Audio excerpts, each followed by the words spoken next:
we consider their diverse backgrounds. As you can observe, our instructional materials are inspired by their cultures and their beliefs. As you can see in our layunin, we make it more creative as we can.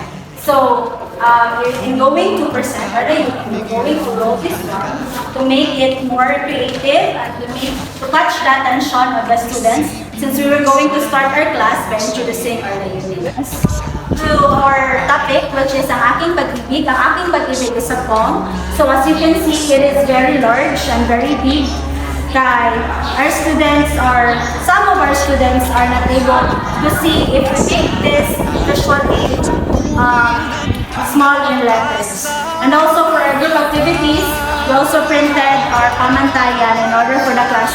As they go on with the activity, they would consider the rubrics during the activity. And also, let's go on to the most creative na mga visual aid, as you can see. So, this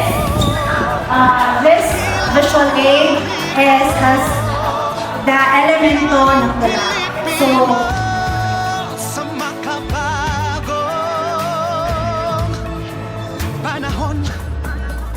and now, let's go on to the journey on how we made this one. Yes!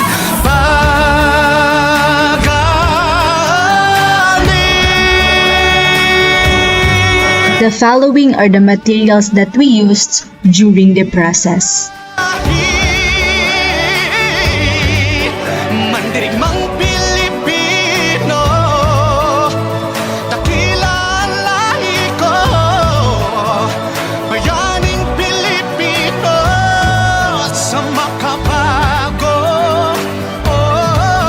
These are the steps that we followed in creating the instructional materials.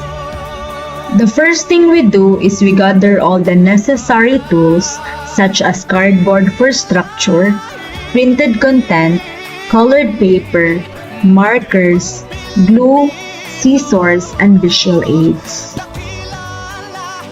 Next is we design a consistent template for each material, incorporating clear learning goals, rules, elements of poetry, and evaluation criteria. We also add visuals and graphics that highlights background of our indigenous students.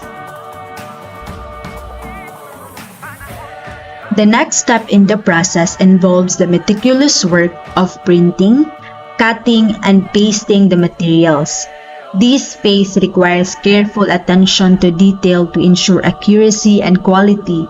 Each component will be precisely cut and arranged, ensuring that the instructional material is visually appealing and functional. This process is time-consuming but essential to creating a final product that effectively supports students' learning.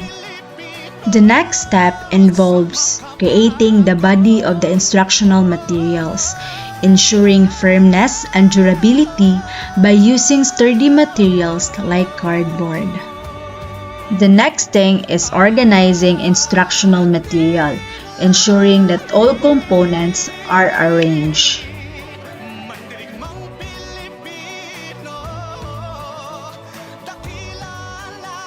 And lastly, we finish it by finalizing with finishing touches.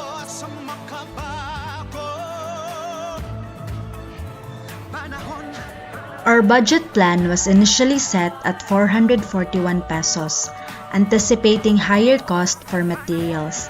However, by choosing to purchase items in Valencia where prices are generally lower than at the SEMU market, we managed to significantly reduce our actual expenses. The final total came to only 348 pesos, resulting in a savings of 93 pesos.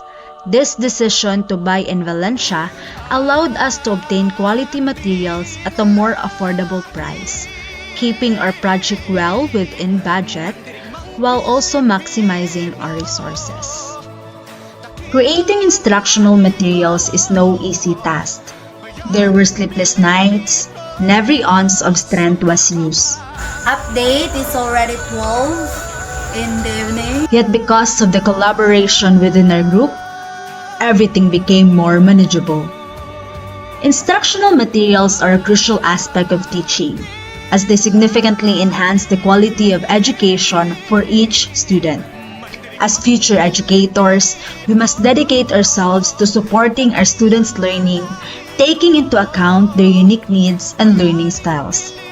It may not be easy, but the effort will be worthwhile.